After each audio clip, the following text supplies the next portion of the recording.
నిమిషం ఒక caller phone లైన్లో ఉన్నారు. ఏలూరు నుంచి తిరుపతి రెడ్డి గారు, నమస్కారం. సార్ నమస్తే అండి. నమస్తే, చెప్పండి. ఇప్పుడు విద్యా సంస్థలు అనేది అసలు కార్పొరేట్ సంస్థలు అనేది ఎంత ఇబ్బందిగా ఉందో అందరికీ తెలుసు. మీరు మీ ప్రైమ్ ద్వారా నేను కూడా చెప్తున్నా, వాస్తవానికి ఇది అరాచకం. హలో, చెప్పండి, వినపడుతుంది, చెప్పండి. ఇది అరాచకం, కానీ ఇది అరికట్టేసి గవర్నమెంట్ అరికట్టాలి. ఎస్, అవునా? అవునండి, చెప్పండి. గవర్నమెంట్ ఏ డిసిషన్ తీసుకోకుండా మీరు ఎంత చేసినా మేము ఎంత చేసినా ఇది కాదు. గవర్నమెంట్ చాలా సీరియస్ గా తీసుకోవాలి దీన్ని. ఏ ప్రభుత్వమైనా, అది తెలంగాణ అవనండి, మన ఆంధ్రప్రదేశ్ అవనివ్వండి. ఎస్, చెప్పండి.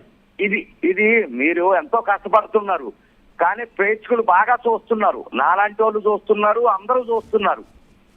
నేనేమంటానంటే తిరుపతి రెడ్డి గారు, మీ సమస్య అర్థమైంది. నేనేమంటానంటే, అధికారులు, మంత్రులు, ఎమ్మెల్యేలు, సీఎం వరకు కూడా స్పందించకపోతే, పిల్లలు చనిపోతుంటే అప్పుడప్పుడు సుమూటగా స్వీకరిస్తున్న న్యాయస్థానాలు, హ్యూమన్ రైట్స్ కమిషన్, నేషనల్ కానీ స్టేట్ కానీ వీళ్ళు సుమూటగా తీసుకుంటే అప్పటికైనా ఈ ప్రభుత్వాలకు కానీ ఈ కార్పొరేట్ దందా చేస్తున్న కార్పొరేట్ యజమానులకు బుద్ధి వస్తుంది కదా అంటున్నాను నేను. మీరు చెప్పింది కరెక్ట్. ఎస్, చెప్పండి. మీరు చెప్పింది కరెక్ట్. అది ఇలా చూస్తున్నారు, కానీ వాళ్ళు ఎవరైనా పట్టించుకుంటున్నారు అసలు? ఏ గవర్నమెంట్ అయినా. ఎస్, మీరు చూపిస్తున్నారు, మేము చూస్తున్నాం, పిల్లలు చూస్తున్నారు, పేరెంట్స్ చూస్తున్నారు, పాపం మీలాంటి పక్కన ఉన్న పెద్దలు మాట్లాడుతున్నారు, అన్ని బాగానే ఉంటున్నాయి. కానీ ఇది ఎక్కడ అరికట్టాలి అంటే ప్రజల్లో కూడా మార్పు రావాలండి. ఈ కార్పొరేట్ స్కూల్కి వెళ్ళకోకుండా గవర్నమెంట్ స్కూల్కి వెళ్తూ ప్రజల్లో కూడా కొంత మార్పు రావాలని. ప్రజల్లో మార్పు రావాలి. పేరెంట్స్ తిరగబడిన రోజునే ఇది ఒక ఉద్యమలేగా విద్య అనేది ప్రాథమిక హక్కు. విద్య లేనిదే without education cannot do anything అనేది రావాలి ప్రజల్లో. ఇప్పుడు నేను అన్నది అదేనండి, పేరెంట్స్ లో మార్పు రావాలి. అవునండి, అవునా కాదా సార్? అవునండి. వాళ్ళలో మార్పు వచ్చిన రోజు గవర్నమెంట్ ఏమీ చేయదండి. ఎస్, అది సార్. థ్యాంక్ యూ సార్, మీ టీవీలోనే పాల్గొన్నందుకు. మీరు చాలా అమోఘమైన విషయాలు పెట్టినందుకు. తిరుపతి రెడ్డి గారు, ఒక్క మాట చెప్తున్నాను వినండి. మీరు ఓటేసేటప్పుడు నచ్చితే ఓటేస్తున్నారు, ఎమ్మెల్యేని గెలిపిస్తున్నారు. అది కూడా సంక్షేమ పథకాలు ఇస్తే మీకు నచ్చితే వేస్తున్నారు.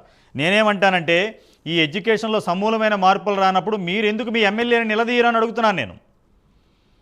ఒకటి సార్, నాకు తెలిసినంతలో నాకు ఆధార్ కార్డు పెట్టలేదు, వైట్ కార్డు పెట్టలేదు, ఏది పెట్టుకోలేదు. ఎందుకంటే మనం ఒక సమాజంలో ఒక మనిషిగా ఉంటున్నాము. ఇవన్నీ నాకు కుదరదు అని నేను నిలదీస్తూనే ఉన్నా. నేను సిఐటిలో చేసినోడినే. నిలదీసినా కానీ మన గొంతు చాలట్లా. వస్తుంది సార్, వస్తుంది. 1000 అడుగుల ప్రయాణం కూడా ఒక్క అడుగుతున్నట్టు ఈ రోజున 52 రోజులు కాదు, 150 రోజులైనా సమాజం కోసం మేము వదలం. మీలాంటి వాళ్ళందరిలో మార్పు వస్తుంది. ఏదో రోజున భగవంతుడు అనేవాడు ఒక మంచి నిర్ణయం తీసుకుంటాడు. ఇందాక సతీష్ రావు గారు చెప్పారు, అనవసరంగా ఇదేమీ శాశ్వతం కాదు జీవితాలు, ప్రభుత్వాలు శాశ్వతం కాదు. లాస్ట్ టైం కేసీఆర్ గారు ఉన్నారు, ఇప్పుడు రేవంత్ రెడ్డి ఉన్నారు, అక్కడ చంద్రబాబు ఉన్నారు, అంతకుముందు జగన్ ఉన్నారు. ఎవరున్నా ఎవరో శాశ్వతం కాదు, మంచి మిగులుతుంది. ఇది ఎడ్యుకేషన్లో గనక రాజకీయాల అతీతంగా గనక ముఖ్యమంత్రులు, మంత్రులు స్పందించకపోతే ప్రజలు తిరగబడే రోజులు వస్తాయి. తెలంగాణలో మలిదశ ఉద్యమంతో తెలంగాణ నీళ్లు, నిధులు, నియామకాలకు ఉద్యమం చేసిన గడ్డ ఇది. ఏదో రోజున మంచి రోజులు వస్తాయి సార్.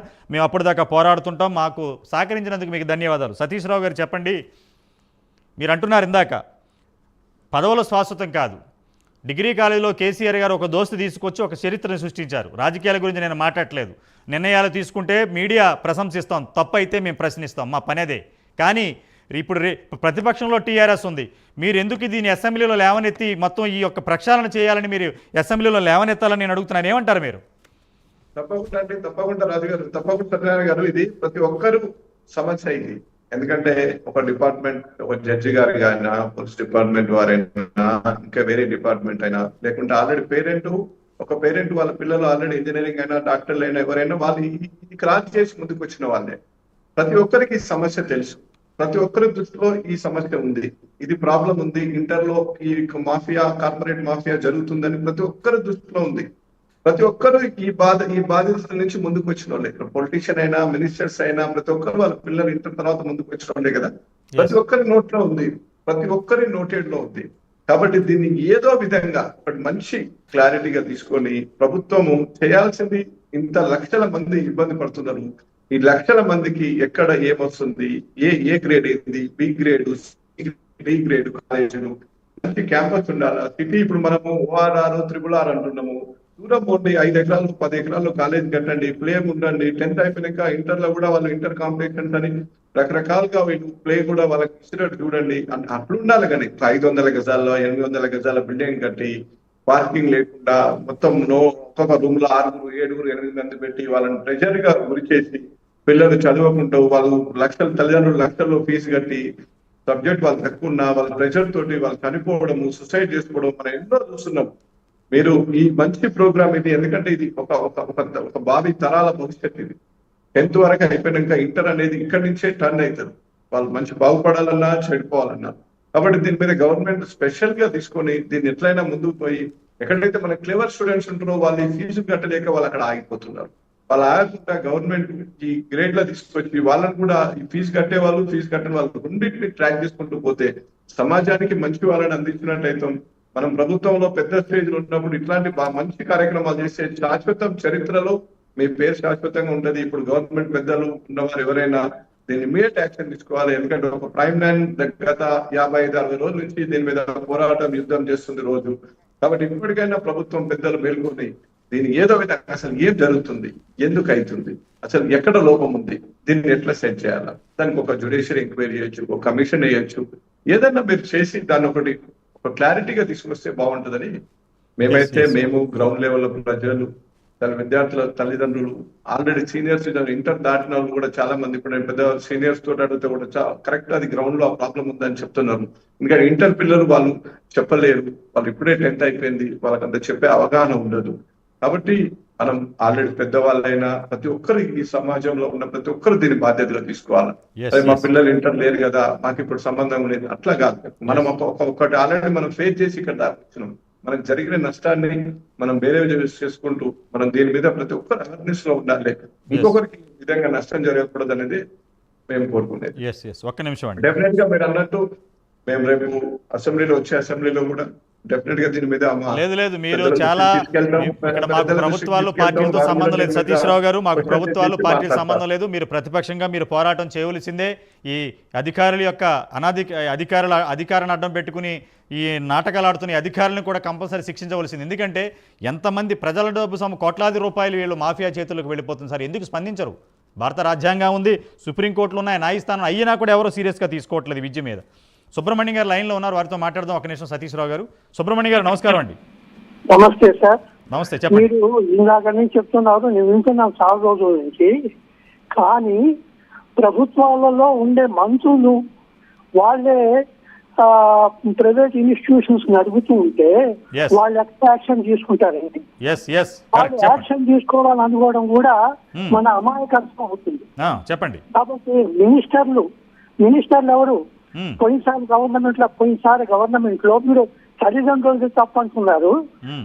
ఆంధ్రాలో లాస్ట్ గవర్నమెంట్ లో మంచి గవర్నమెంట్ స్కూల్స్ అంతా అప్గ్రేడ్ చేసి మంచి విద్య అందిస్తే పేరెంట్స్ వాళ్ళకే ఇచ్చారు కానీ ప్రైవేట్ స్కూల్స్ కు పోలే. అది మీరు గమనించలే. పేరెంట్స్ తప్పు కాదండి. మంచి సరుకు ఎక్కడ దొరికితే అక్కడ ₹1 ఎక్కువైనా మనం కొంటాం. అది ప్రాథమిక సూత్రం. అది మంచి సరుకు మనకు అవైలబిలిటీ గవర్నమెంట్ స్కూల్స్ లో ఉండాలి. అంటే ప్రైవేట్ స్కూల్స్ ఉండకూడదు. ఉంటే అప్పుడు మంచి ఇది వస్తుంది. అవి లేకుండా మనం మీరు ఎంత డిబేట్లు పెట్టినా ఎంత చేసినా గానీ అది అరణ్య రోగమే అవుతుంది తప్ప ఏమీ లేదు. కోర్టులు సుమోటగా తీసుకోవు. ఎందుకంటే వీళ్ళే అనుయాయులే ఆ కోర్టులలో వీటిల్లో ఉన్నారు. కాబట్టి కొన్ని వందల కోట్ల కేసులు అట్లాగే పెండింగ్ లో ఉండిపోతున్నాయి. వాయిదాలు పడిపోతున్నాయి కానీ ఎక్కడ కూడా యాక్షన్ తీసుకోరు. అది సంగతి. ప్రస్తుత గవర్నమెంట్ పరిస్థితి అదే. ప్రజల పరిస్థితి అనుభవించాల్సిందే. వాళ్ళు ఎన్నుకున్న ప్రభుత్వాలు చేస్తున్న వాటిని వాళ్ళు నోరు పూసుకొని అంటే అనుభవించాలి. ఇప్పుడు మీరు ఏం చెప్తున్నారు సుబ్రహ్మణ్యం గారు? అరణ్య గోచరం ఎన్ని రోజులు డిబేట్ చేసిన అంటున్నారు. మరి మీరు ఏం చెప్పాలనుకుంటున్నారు? సమాజానికి, ప్రభుత్వానికి ఏం చెప్పాలనుకుంటున్నారు? ఎవరు దీన్ని పట్టించుకోవాలి? ఎవరు పట్టించుకోవాలంటే ఆ, మీలాంటి జర్నలిస్టులు ఆ. వాళ్ళు, ఇంకా మీరే కోర్టులో కూడా కేసులు వేయాలా. Yes. మీరు ఎందుకు సుమోటగా తీసుకోరు? అదే కదా సార్ ఈ రోజు డిబేట్ పెట్టింది. మీరు మిమ్మల్ని మనం ఫాలో అవ్వట్లేదు. మీరు